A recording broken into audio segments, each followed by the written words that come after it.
Shalom, shalom peuple de Dieu. Shalom vous tous, membres du royaume céleste, membres du royaume Branham, Marion Branham. Je vous bénis en vous disant shalom et mes meilleurs vœux de l'année 2025. Que cette année vous soit une année heureuse, une année de prospérité, une année de remplissage de la volonté de Dieu orientée vers le Seigneur Branham. Soyez bénis. Je me propose qu'on fasse une étude succincte sur les 7 âges de l'Église. Cette étude succincte consiste à étudier ce que le Seigneur nous a laissé dans ses livres qu'il a écrit lui-même, intitulé Les 7 âges de l'Église. Ces livres ici. Et cependant, est-ce que nous avons l'autorité, nous avons la permission d'étudier les messages? Est-ce qu'il nous a permis au moins que nous prenions sa parole et commencer à l'étudier? Mais je vais vous dire une chose. Même dans la Bible, il a été dit, lis ta Bible pour que tu puisses grandir dans l'esprit, pour que tu puisses avoir la foi. Jésus aussi avait recommandé cela à ses disciples, à ses croyants. Et là, on chantait à l'école primaire, lis ta Bible, priez chaque jour, priez chaque jour, priez chaque jour. Lis ta Bible, priez chaque jour, si tu veux grandir. C'est grandir dans la foi. Est-ce que le Seigneur Branham nous a permis ça? Je vais lire ça. Écoutez ce qu'il nous dit dans Éden de Satan. Je lis le paragraphe 7, tout simplement. Je cherche si nous avons l'autorité, la permission d'étudier les messages. Ça, c'est mon problème.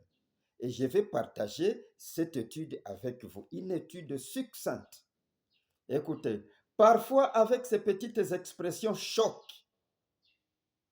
on en arrive à quelque chose. Elle nous incite à étudier. C'est-à-dire, il y a des choses qui sont dans ces messages qui doit, coûte que coûte, amener aux serviteurs de Dieu, amener aux enfants de Dieu d'étudier les messages. Elle nous incite à étudier. Elle vous porte à lire la parole. C'est ce que je veux pour toute mon assemblée. L'homme ne vivra pas de pain seulement, mais de toute parole qui sort de la bouche de Dieu. Alors, lisez la parole, étudiez-la avec les yeux de Dieu, afin de donner à votre intelligence la compréhension, savoir comment vivre en ces temps actuels. Dieu est le même hier, aujourd'hui et éternellement. Il nous permet d'étudier la parole. Étudions ensemble avec vous. Je disais, nous allons étudier ce que le Seigneur nous a laissé, les 7 âges de l'Église, succinctement. Alors, il y a beaucoup de livres. Le Seigneur a écrit beaucoup de livres. Mais ces livres ici, le Seigneur l'a écrit à travers le docteur Levi, notre bien-aimé. Le Seigneur a d'abord prêché, le Seigneur a réuni cela, c'est-à-dire sous forme d'audio, et puis il a permis à Levi de dactylographier cela. Est-ce qu'on peut lire ça? Écoutez ceci, chers mes compatriotes, écoutez ceux des royaumes célestes, je vais dire. Écoutez, paragraphe 14, condamné par représentation. Je lis le paragraphe 14. Je désire que chacun de vous apporte son carnet, apporte son crayon. En effet, nous allons citer les époques, des dates, des passages de l'Écriture sur le sujet des 7 âges de l'Église, des âges de l'Église. Les derniers 7 âges de l'Église et montrer la façon dont cela prend forme. Et c'est un message prophétique. Ce livre ici, c'est un message prophétique. Premièrement, je vais prêcher ça. Il a d'abord prêché les 7 âges de l'Église. Je vais prêcher ça, puis ce sera mis sur bande, enregistré, sur bande magnétique. Ce sera ensuite mis sur disque. Après quoi, on prendra ça en sténo et puis on les dactylographiera sous forme de livres. Et les livres, ce sera un commentaire sur les 7 âges de l'Église. Ce livre ici, c'est un commentaire sur les 7 âges de l'Église. Vous voyez comment il a écrit ces livres prophétiques. Il a donné un message prophétique. Carrément, il faut étudier ces messages prophétiques. D'abord prêcher, prendre sur bande magnétique et puis dactylographier. Et qui va dactylographier maintenant? Vous voyez que c'est une conception du grand prophète, du Dieu Tout-Puissant sur la terre quand il est dans la chair, tout simplement. Puisque les prophètes du dernier jour, c'est Jésus-Christ lui-même, mes bien-aimés. Maintenant, qui va écrire maintenant? Qui va dactylographier? Qui va arranger, pas ordonner les idées? Qui va mettre sur papier? C'est Levi. C'est ce qu'il nous dit dans ce que je vais lire ici. Maintenant, écoutez ce que je lis dans question-réponse numéro 2 du 23 août 1964, le soir. Il est dit ceci au paragraphe 281. Le Seigneur dit ceci. Voici frère Levi qui est en train d'écrire, de mettre par écrit chaque parole que j'ai dit pour essayer de faire les livres. C'est Levi. Pour essayer de faire les livres, oh Dieu, aide les frères Levi et la sœur Vaille. C'est Levi qui écrit la conception du grand prophète, du Dieu Tout-Puissant. Mais pourquoi nous, les témoins de Branham, nous nous intéressons à étudier cela? J'ai dit que c'est par recommandation du Seigneur pour élever notre foi. Mais quand on a profité quelque chose, on a en nous l'esprit de partager, l'envie de partager. Voilà pourquoi je partage avec vous sur n'importe quel moyen où je vais vous atteindre. Maintenant, et pourquoi nous voulons étudier les livres? Je vous rappelle une chose. Daniel a compris par les livres. Ce n'est pas n'importe quel livre. Vous, là, peut-être, vous aimez lire les livres des historiens, les livres des géographes, les livres des mathématiciens. Et là, vous êtes calé en Pythagore. Hein? Vous lisez les livres des historiens et là, vous êtes vraiment calé. Et par contre, vous allez reculer 100 km derrière Branham. Mais quand vous vous intéressez à lire, à étudier, à exploiter, à creuser, fouiller partout par la lecture ce que le Seigneur a déposé, vous vous approchez davantage de notre Seigneur Branham. C'est pourquoi il dit pour vous élever dans la foi. Maintenant, Daniel a compris par les livres. Quel livre? Les livres de Jérémie. Le cas exemple est que Daniel a compris par les livres de Jérémie. Daniel, il lisait Jérémie en priant parce qu'il savait que la promesse doit s'accomplir. Et quand il a lu Jérémie, il a trouvé que la promesse normalement doit s'accomplir. Vous remarquerez aussi que quand Jésus entra dans le temple, il prit les livres d'Ésaïe, les rouleaux d'Ésaïe, il y lit ce qui les concernait. C'était la promesse de l'onction sur lui. Voilà pourquoi on l'avait adoré même. Et aujourd'hui, au temps de la fin, ou avant le temps de la fin, les disciples aussi, pour recevoir Jésus, pour accepter Jésus, ils ont compris par les livres de Moïse. Moïse disait, Dieu vous suscitera un prophète au temps de la fin. Il faut l'écouter. Aujourd'hui, nous allons comprendre par quel livre. Quand on a un prophète, la Bible marchant, quand nous avons un prophète, nous allons comprendre par quel livre? Par les prophètes. Il faut lire Branham pour comprendre et pour élever votre foi. Parce que la Bible, ce que vous appelez la Bible de l'Orient, a été interprétée sous forme d'écrits et de bandes magnétiques, des voix. Alors, il faut étudier en lisant Branham. Et je vais vous dire mon objectif pour partager avec vous, parce que j'ai trouvé que cette étude ici va nous éclairer comment l'évangile a commencé de l'Orient, comment l'évangile a voyagé comme la civilisation, comment l'évangile a voyagé comme le soleil jusqu'à atteindre l'Occident, et comment cela réalise la promesse de Matthieu 24 et 27. Comme l'éclair part de l'Orient jusqu'à l'Occident, ainsi sera l'avènement du Fils de l'homme.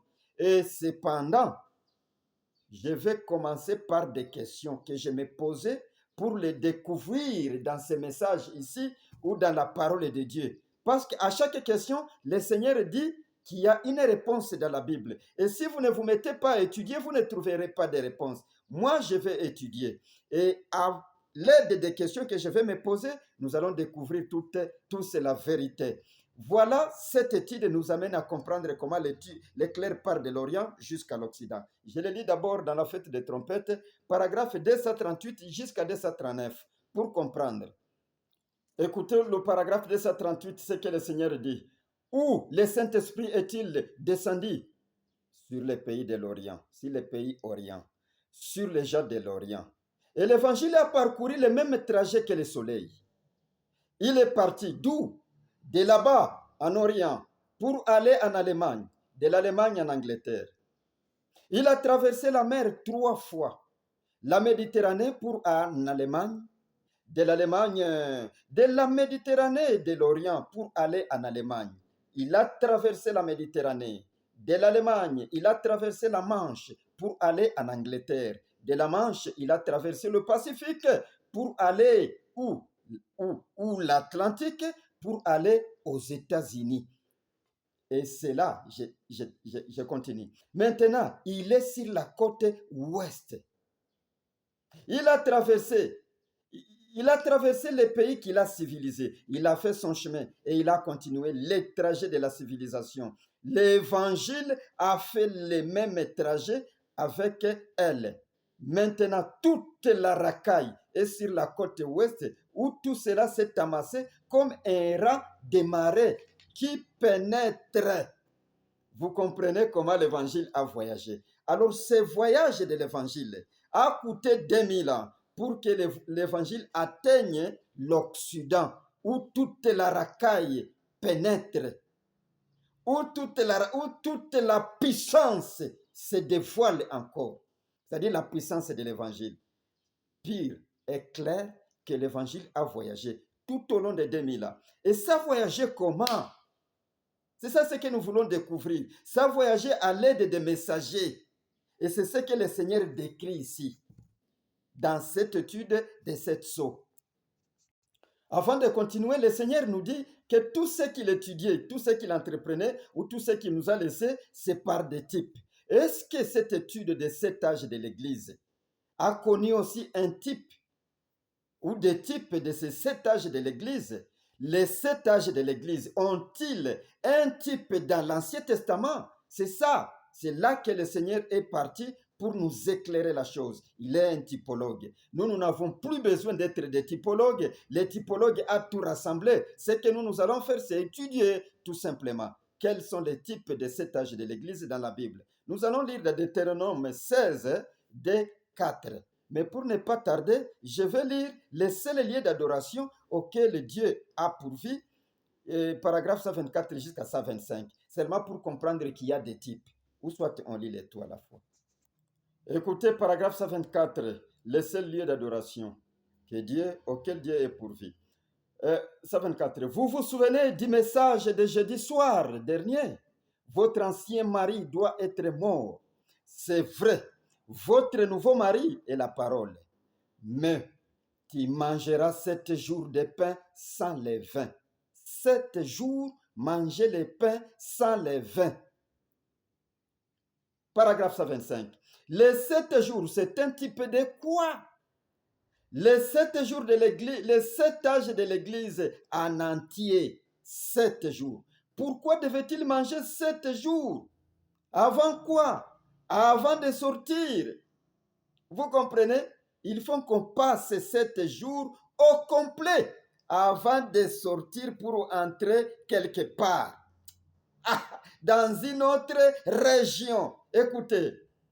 Avant quoi? Avant de sortir. Et l'âge de l'Église en entier, du début à la fin, doit vivre uniquement de la parole de Dieu pour cet âge en question. Ainsi, votre credo romain, méthodiste, baptiste et vos credos pentecôtistes, ils sont tous morts.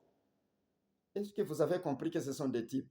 Vous allez lire dans Deutéronome 16, verset 2 jusqu'à 4. Moi, je m'intéresse à ce que le Seigneur a interprété et je pense que c'est le cas pour vous. Les 7 jours, c'est un type de quoi? Les 7 âges de l'Église en entier. 7 jours. mangeant les pains sans levain. Cet âge de l'Église, les pains sans levain. Maintenant, je vous ai dit que je commence avec des questions que je me posais juste quand j'étais en train d'étudier. Maintenant, le Seigneur, pourquoi le Seigneur a préféré les églises de l'Asie mineure? L'Asie mineure, là en Asie, il y avait 7 églises. Ces 7 églises-là, c'était Éphèse jusqu'à l'Odyssée. Ça se trouvait quelque part là. Pourquoi il les a préférées? N'y avait-il pas encore d'autres églises? Même en Israël, il y avait des églises. Mais il va en Asie mineure. Pourquoi? Et pourquoi? Nous verrons beaucoup de questions. Commençons d'abord par cela. Il a la réponse, je la lis.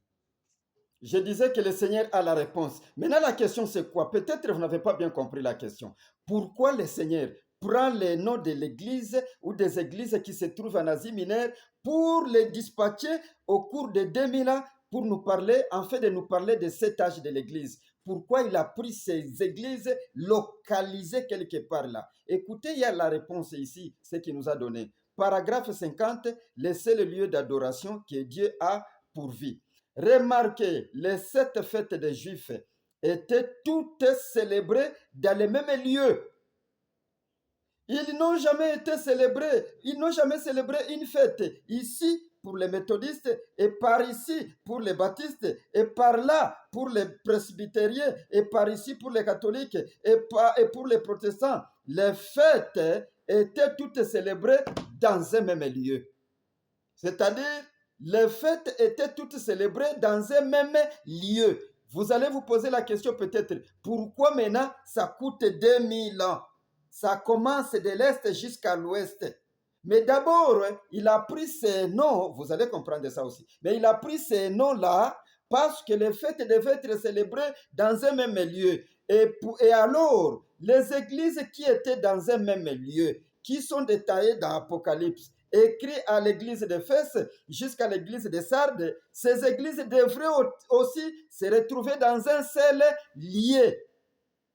L'Apocalypse a prévu que ces églises se retrouvent dans un seul lieu, soit localisées à un endroit, un type de fête qu'on célébrait dans l'Ancien Testament, qu'on célébrait à un même lieu, un seul endroit. Je ne sais pas si ça entre. On va continuer avec des questions. Et alors, cette question que nous venons de répondre par le paragraphe 50 c'est-à-dire produit une autre question. Quelle est cette question que ça va produire? Pourquoi le Seigneur avait préféré les noms de ces églises pour les placer au cours d'un temps quelconque et appeler ce temps-là une église, un âge tel, un âge Éphèse, un âge Sardes, un âge Sardes, un âge Laodicée, un âge Pentecôtiste, ainsi de suite? Pourquoi il a préféré prendre ces noms-là, les noms de ces églises? Et c'est puisque l'Apocalypse les avait déjà cités. Point d'interrogation. Écoutons ce qu'il a dit ici. Je lis à la page 66. Je lis toujours ce livre ici, cet exposé bleu, page 66. Écoutez ce que le Seigneur dit. Ce n'est pas la page 66, hein? Enlevez cela. C'est la page 72, c'est-à-dire 72 en d'autres termes. Le Seigneur dit ceci. Nous sommes en train de vouloir voir quoi? Pourquoi le Seigneur et pourquoi les âges de l'Église portent donc les noms des églises de l'Asie mineure? C'est ça notre point. Écoutez ce que le Seigneur dit. Page 72 ou page 72. Je lis l'alinéa 3, c'est-à-dire la strophe 3. Ces églises situées en Asie mineure possédaient à cette époque-là reculée certaines caractéristiques qui sont devenues les fruits mûrs des âges suivants. Possédaient les caractéristiques des fruits mûrs qui sont devenus les âges suivants. Je reprends ça. Ces églises situées en Asie mineure possédaient à cette époque-là reculée certaines caractéristiques qui sont devenues les fruits mûrs des âges suivants. Vous avez compris la réponse. Et si ce n'est pas clair, donnons un exemple. Ce que le Seigneur donne comme exemple pour l'âge de Thyatire. Écoutez, paragraphe 214 ici. 214, le Seigneur dit ceci. Et à la page 214, le Seigneur illustre ça comme exemple. Un bon exemple vraiment. Il dit ceci, 214. Si, par exemple, l'Esprit a choisi cette ville qu'on appelle Thyatire comme échantillon des éléments des éléments spirituels qui allaient caractériser le quatrième âge, c'est à cause de sa religion dominante. La religion dominante à Thyatire était le culte d'Apollo, ainsi de suite. Vous voyez, s'il a choisi par exemple l'âge de Thyatire, lui donna ce nom Thyatire, c'est parce que dans cet âge-là, il y avait le culte, la religion était dominante, le culte d'Apollo. Je pense que vous comprenez ça. J'ai pu descendre encore ici. Je lisais la strophe 2, maintenant ici je vais lire la strophe 4. Chose fort remarquable, le nom même de Thyatire signifie femme dominatrice. Ainsi, cet âge se caractérise par une force dominatrice, une force brute qui envahit tout. Vous voyez, c'est comme ça que le Seigneur attribuait des noms et c'était déjà prévu. Il avait déjà. Et vous verrez plus loin que celui qui montra à Jean ce que Jean écrivait, ou même celui qui a écrit, celui qui a inspiré à Jean ce qu'il écrivait dans l'Apocalypse. C'était une conception prophétique. Le Seigneur dit, Jean était un apôtre, il ne pouvait pas écrire ça, l'Apocalypse, non. Il lui dit que c'était un esprit du prophète qui a écrit cet apocalypse ici. Alors c'était un prophète qui concevait et Jean était comme l'évangile d'aujourd'hui. C'est Jean maintenant qui écrivait ce que le Seigneur avait conçu. Alors à ce moment-là, ces caractéristiques d'une église quelconque ou d'une ville située en Asie mineure, ces caractéristiques réapparaissent encore au cours des temps et quand elles réapparaissent, elles sont limitées dans le temps et dans l'espace et ça fait un âge. À l'occurrence, c'est l'âge de Thyatire que le Seigneur a donné comme exemple. Il vous dit que ces villes-là avaient les caractéristiques qui vont se succéder au cours de 2000 ans, au cours de cet âge de l'Église. Moi, je vous dis, je me suis posé des questions. Et maintenant, comment est-ce que le Seigneur s'y est pris pour déterminer les âges, c'est-à-dire le début et la fin de chaque âge? Vous voyez des questions comme ça peut vous amener à creuser fort et à comprendre les expressions choc. Alléluia. Il nous a aimés. Carrément, il faut les vanter. Branham, Marion Branham. Alors, c'est quoi? Qu'est-ce qu'il a fait pour délimiter les âges au cours des temps ou au cours du temps 2000 ans? Nous venons de voir que chaque temps avait une caractéristique d'une ville quelconque située en Asie mineure. Mais comment il a déterminé maintenant les temps applicables à chaque âge? Écoutez, chers tous, je lis à la page 68, je vous dis, je lis l'exposé bleu, le livre bleu. Page 68, alinéa 3, c'est-à-dire la strophe 3. Il dit ceci, notre Seigneur. Au moyen de cette clé, il y a une clé que le Seigneur lui a donnée, on en parlera.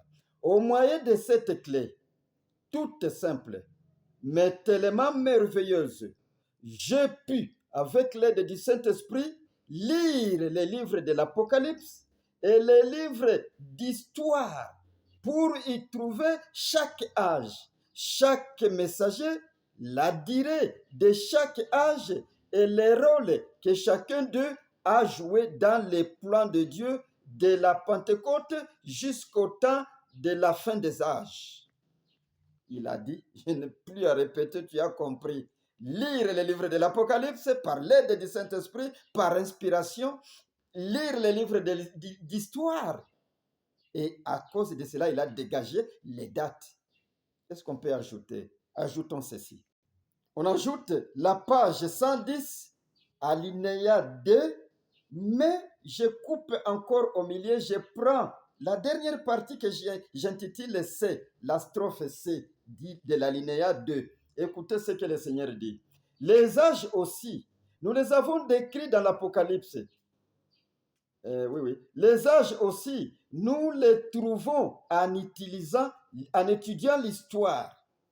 Il suffit de lire les âges tels qu'ils sont décrits dans l'Apocalypse et on y voit tout cela. Comprendre parfaitement avec l'histoire. Comme cela doit forcément correspondre puisque les églises ont été annoncées par Dieu. Et le Seigneur de continuer, il dit, il fallait nécessairement que l'histoire qui allait suivre corresponde à ce qui est exposé dans la Bible. C'est aussi simple que cela, mais la simplicité est précisément la clé de la parole. Toutefois, dans tout ceci, je n'ai pas simplement été un étudiant de la Bible ou un historien. Je cherchais à être un homme axé sur les choses spirituelles. Et ce n'est qu'avec la nette approbation du Saint-Esprit que j'ai choisi les hommes que j'ai choisis. C'est vrai, Dieu connaît mon cœur, bien-aimé. Vous voyez comment les intellectuels nous ont embrouillés dans ces messages. Quand vous lisez, quand eux lisent ça, ils vous disent que le Seigneur était plagiat, quelqu'un qui fait des plagiats. Ils vous disent que le Seigneur, c'est quelqu'un qui fait des plagiats. Et pourtant, il vous dit, avec l'approbation du Saint-Esprit. C'est-à-dire, c'est le Saint-Esprit qui les guidait, lit ces livres. Et d'ailleurs, vous pouvez vous dire comment quelqu'un de l'école primaire peut lire un livre d'un historien, un éminent historien objectif et comprendre ça avec la littérature de la 6e année primaire. C'est le Saint-Esprit qui lisait lui-même. Alors, il lui conduisait, lis ça. Et cela veut dire quoi? Tous ceux qui ont été objectifs en écrivant l'histoire de la Bible, l'histoire de l'évolution de la parole de Dieu, ont agi de la part du Seigneur, puisqu'ils copiaient cela de la Bible. Alors, en lisant tout cela, ça fait partie de la parole de Dieu, parce que le Seigneur les conduisait à cela. Ce n'est pas de faire des plagiats. Bien-aimés, moi je ne comprends pas. Les intellectuels nous ont embrouillés. Au lieu d'avaler Branham, et ils sont en train de disséquer Branham. Cool, nous continuons. Tout ce qui a été conçu dans l'intelligence du grand ingénieur, l'architecte et constructeur Dieu, ça se trouve dans sa pensée et il y connaît chaque chose à son endroit. C'est-à-dire, s'il vous oriente, il vous montrera là où vous allez prêcher. Il vous montrera qui prêcher et vous allez l'amener. Maintenant, pourquoi ne peut-il pas orienter son serviteur Branham à un historien qui a écrit la chose qu'il trouva dans la Bible? Et vous dites que c'est un plagiat. Bien-aimés, nous sommes infiltrés. Les traces du serpent sur les rochers. Ils vont reculer toujours 100 mètres derrière Branham. Je continue.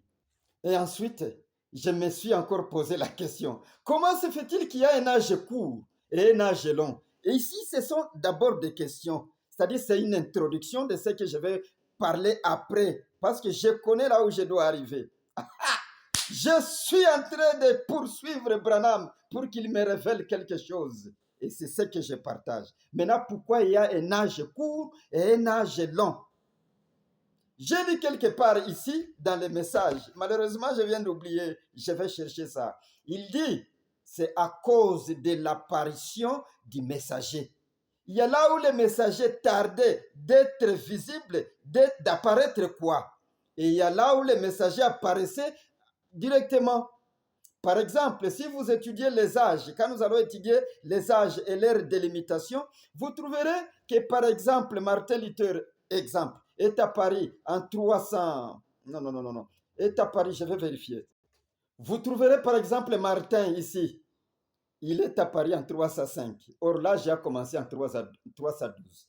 Ainsi de suite, nous allons disséquer cela. Ne vous en faites pas. Nous sommes là à la poursuite de la vérité.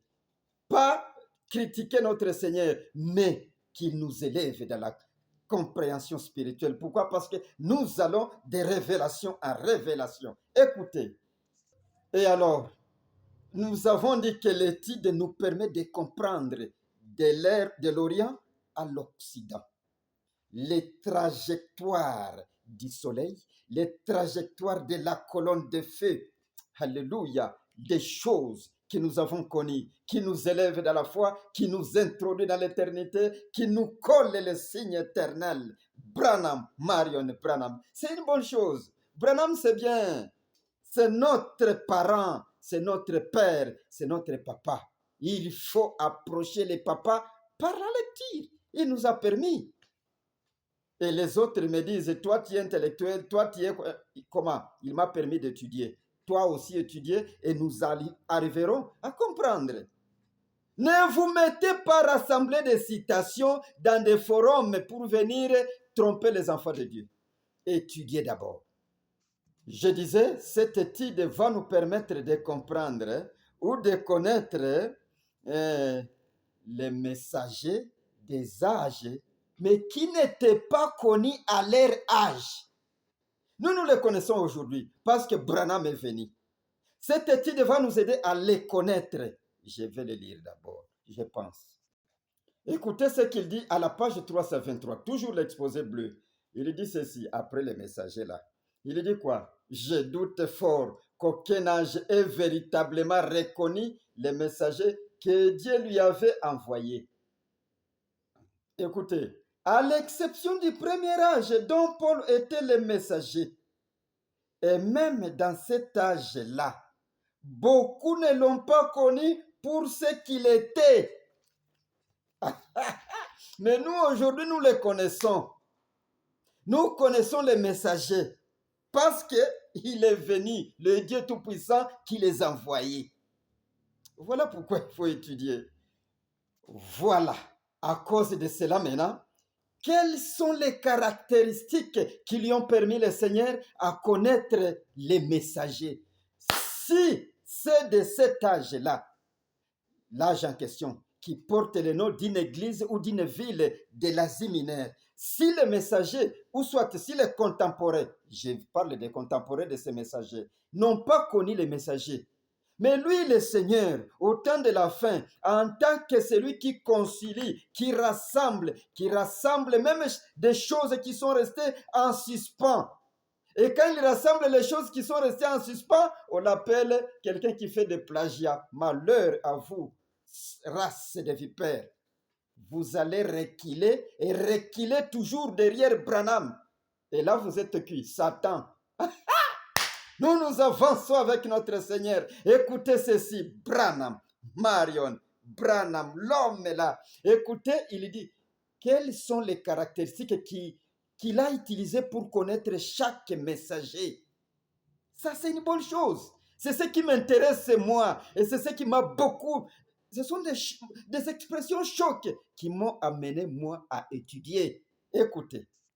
Non, il faut que je porte mes lunettes pour que je lise comme celui qui a l'onction, celui qui a connu son Seigneur, celui qui aime Branham. Je suis Branham, vous l'êtes aussi, puisque vous aimez Branham. Écoutez, comment il a déterminé, il a connu les messagers. Écoutez, c'est ça ici. Comme cette étude allait être l'étude la plus sérieuse que j'ai jamais entreprise jusqu'à présent, alléluia, j'ai cherché Dieu pendant des jours pour qu'il m'accorde l'inspiration du Saint-Esprit. Et ce n'est qu'ensuite que j'ai lu les passages bibliques qui traitent des âges de l'Église et que je me suis plongé dans de nombreux livres d'histoire et de l'Église écrits par les historiens les plus objectifs que j'ai pu trouver. Là, vous voyez, lui, il s'est plongé à chercher quoi? Le 7e messager fait quoi? Il rassemble les choses qui sont restées en suspens. Parce que ces historiens objectifs-là ne pouvaient pas les rassembler. Ils ont aussi ils ont frôlé sur l'histoire de la Bible. Maintenant, lui, quand il vient, il rassemble les éléments restés en suspens. Il prend l'histoire, il prend la Bible, conduit par le Saint-Esprit, il dégage le message. Glory to you, Branham. Qui ne peut pas aimer le Seigneur? Vraiment. Je continue. Il dit que ce n'est qu'ensuite que j'ai lu les passages bibliques qui traitent des âges de l'Église et que je me suis plongé dans de nombreux livres d'histoire de l'Église écrits par les historiens les plus objectifs que j'ai pu trouver. Dieu n'a pas manqué de répondre à ma prière. En effet, pendant que je lisais la parole et les livres d'histoire, le Saint-Esprit m'a permis de voir apparaître un schéma qui répète immanquablement au cours des siècles jusqu'à l'époque présente ou au dernier jour. Alléluia! En lisant les livres, en lisant la Bible, l'Apocalypse, Dieu lui a aidé de tracer un schéma qui n'a même pas failli et qui a commencé là jusqu'à la fin des âges. Glory to you, Branham. Mais comment vous l'appelez? Un plagiste vraiment. Excusez le terme. Quelqu'un qui fait des plagiats. Et pourtant, il rassemble les éléments qui sont restés en suspens. Alléluia. Écoutez la strophe 3. Toujours la page 66, l'exposé bleu. La strophe 3. La clé que le Seigneur m'a donnée pour trouver qui étaient les messagers de chaque âge et des plus bibliques. On pourrait même dire que c'est la clé de voûte de la Bible. C'est la révélation que Dieu ne change pas et que sa façon de faire ne change pas non plus. Dans Hébreux 13:8, il est dit qu'il est le même hier, aujourd'hui et éternellement. Est-ce que vous avez compris? Je n'ai plus le temps de répéter des choses. Je lis. Les genres d'hommes que Dieu a choisis, l'alinéa 3, les genres d'hommes que Dieu a choisis pour le premier âge, la façon dont Dieu s'est manifesté dans le ministère de cet homme, ce seront là des exemples qui valent pour tous les autres âges. Ce que Dieu a fait dans le premier âge de l'Église, c'est ce qu'il devra faire dans les autres âges. Voilà comment il a trouvé l'homme. Les caractéristiques du premier homme doivent se répéter dans chaque âge, tout au long de 2000 ans. Quand ça se répète pour celui-ci, alors c'est lui. Quand ces caractéristiques apparaissent pour celui-ci, alors c'est lui. Et là, au cours des âges, bien définis, parce qu'il les a définis, nous avons vu. Mais pourquoi ne pouvez-vous pas aimer Branham, Marion et Branham, les révélateurs? Je ne sais pas.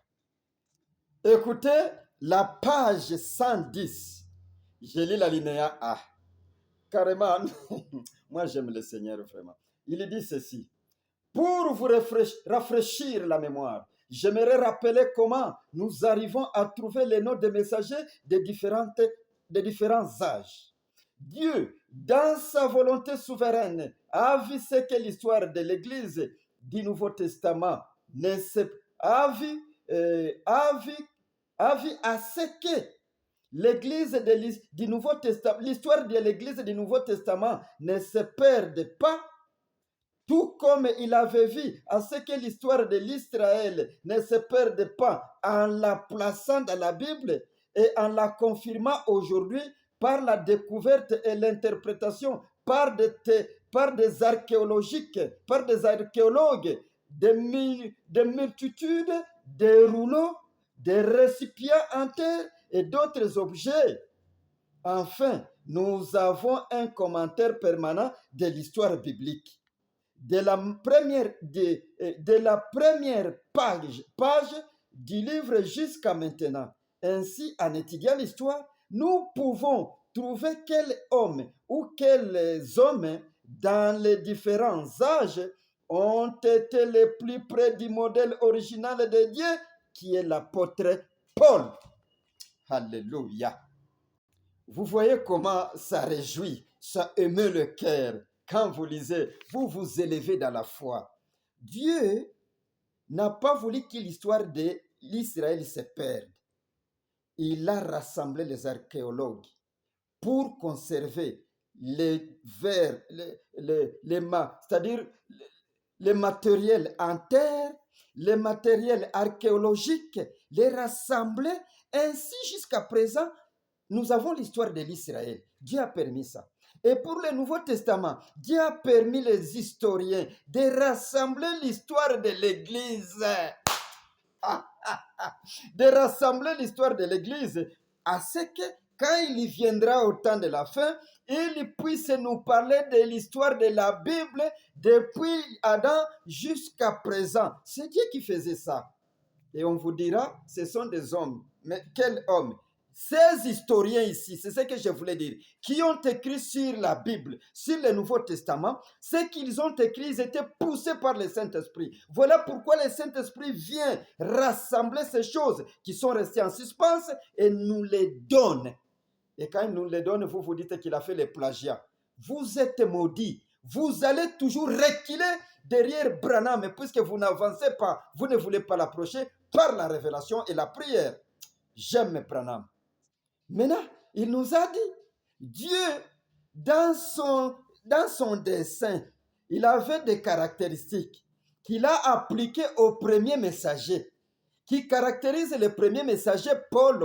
Et ce sont ces caractéristiques-là qu'il va retrouver ou qu'il va appliquer à autres personnes qui apparaîtra dans les âges. Et quelles sont les caractéristiques de Paul que Paul avait pour que nous puissions les adapter aux autres pour trouver que c'est la même chose? Le Seigneur lui-même parlera. Je suis un répétiteur de ces messages. Je l'aime, Branham, parce qu'il m'a fait comme ça. Carrément, je ne sais pas comment je peux te remercier, grand Dieu. Sinon, je serai en train de m'embourber dans l'histoire, parce que j'aime lire. Maintenant, je serai en train de m'embourber dans des affaires là mondaines. Carrément, je t'aime, Branham. Nous disons quelles sont les caractéristiques de Paul que Dieu appliquera aux autres. Je lis toujours l'exposé bleu, page. Avant de voir les caractéristiques de Paul, lisons d'abord ça ici. Je lis page 110, alinéa DB, c'est-à-dire alinéa D, mais je prends la partie B là, vous la trouverez. Et il faut donc examiner ce que Dieu a utilisé pour ramener son peuple à la parole de la vérité. Ensuite, parmi ceux-là, voilà comment il va appliquer les caractéristiques.